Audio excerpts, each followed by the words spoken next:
ಕರ್ನಾಟಕ ಕಾಂಗ್ರೆಸ್ ರಾಜಕೀಯದಲ್ಲಿ ಮತ್ತೆ ನಾಯಕತ್ವ ಬದಲಾವಣೆ ಚರ್ಚೆ ಜೋರಾಗಿದೆ. ಈಗಾಗಲೇ ಅಧಿಕಾರ ಹಂಚಿಕೆ ಸಮರ ಸಿಎಂ ಸಿದ್ದರಾಮಯ್ಯ ಬಣ ಮತ್ತು ಡಿಸಿಎಂ ಡಿಕೆ ಶಿವಕುಮಾರ್ ಬಣ ಭಾರೀ ಗದ್ದಲ ಸೃಷ್ಟಿಸಿದೆ.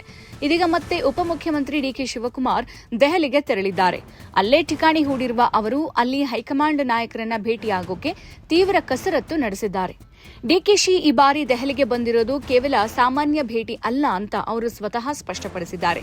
ಈ ಬಾರಿ ನಾಯಕತ್ವ ಬದಲಾವಣೆ ಕುರಿತು ಕ್ಲಾರಿಟಿಗಾಗಿ ಕಸರತ್ತು ನಡೆಸ್ತಾ ಇದ್ದಾರೆ. ಹೈಕಮಾಂಡ್ ನಾಯಕರ ಸಂಪರ್ಕಕ್ಕೆ ಯತ್ನಿಸಿದ್ದು ಭೇಟಿ ಮಾಡಿ ಮಾತುಕತೆ ನಡೆಸಲಿದ್ದಾರೆ. ಸದ್ಯ ದೆಹಲಿಗೆ ತೆರಳಿರುವ ಡಿಸಿಎಂ ಡಿಕೆ ಶಿವಕುಮಾರ್ ಈ ಬಾರಿಯ ಭೇಟಿ ಕೇವಲ ಸಾಮಾನ್ಯ ಭೇಟಿಯಲ್ಲ ಅಂತ ಹೇಳಿದ್ರು. ಗಾಳಿ ನೀರು ಕುಡಿಯೋಕೆ ದೆಹಲಿಗೆ ಬಂದಿಲ್ಲ ಅಂತ ಹೇಳೋದ್ರ ಮೂಲಕ ತಮ್ಮ ಭೇಟಿ ಹಿಂದೆ ಗಂಭೀರ ರಾಜಕೀಯ ಉದ್ದೇಶವಿದೆ ಎಂಬ ಸಂದೇಶವನ್ನ ಕೊಟ್ಟಿದ್ದಾರೆ. ವಿಶೇಷವಾಗಿ ಪಂಚರಾಜ್ಯಗಳ ಚುನಾವಣಾ ಫಲಿತಾಂಶ ಹೊರಬಂದ ಬಳಿಕ ಕರ್ನಾಟಕದಲ್ಲಿ ನಾಯಕತ್ವ ಬದಲಾವಣೆ ಸಾಧ್ಯತೆ ಇದೆ ಎನ್ನಲಾಗಿದೆ. ಈ ಸಂದರ್ಭದಲ್ಲಿ ತಮಗೆ ನ್ಯಾಯ ದೊರಕಬೇಕು, ತಮ್ಮ ಹಕ್ಕಿನ ಸ್ಥಾನವನ್ನ ಕಡೆಗಣಿಸಬಾರದು ಎಂಬ ಒತ್ತಡವನ್ನ ಹೈಕಮಾಂಡ್ ಮೇಲೆ ಹಾಕೋಕೆ ಡಿಕೆಶಿ ಮುಂದಾಗಿದ್ದಾರೆ.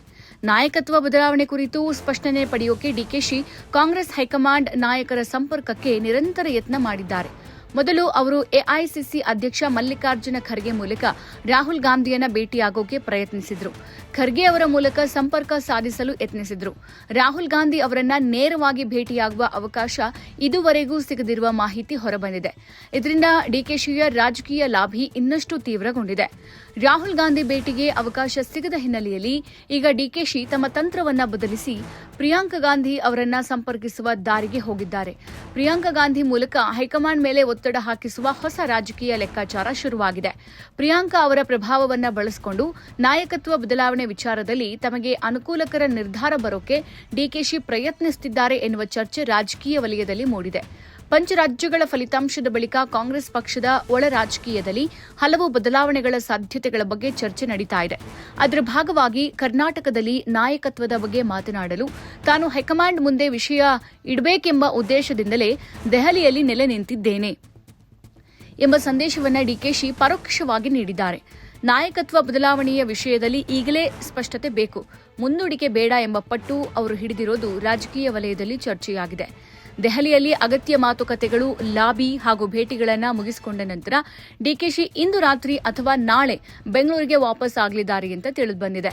ದೆಹಲಿಯಿಂದ ಹಿಂದಿರುಗುವ ವೇಳೆಗೆ ಹೈಕಮಾಂಡ್ನಿಂದ ಯಾವುದಾದರೂ ಸ್ಪಷ್ಟ ಸಂದೇಶ, ಭರವಸೆ ಅಥವಾ ಭವಿಷ್ಯದ ರಾಜಕೀಯ ಸಮೀಕರಣಗಳ ಸುಳಿವು ಕೈಗೆ ಸಿಗುತ್ತದೆಯೇ ಎಂಬ ಕುತೂಹಲ ಇದೀಗ ಹೆಚ್ಚಾಗಿದೆ.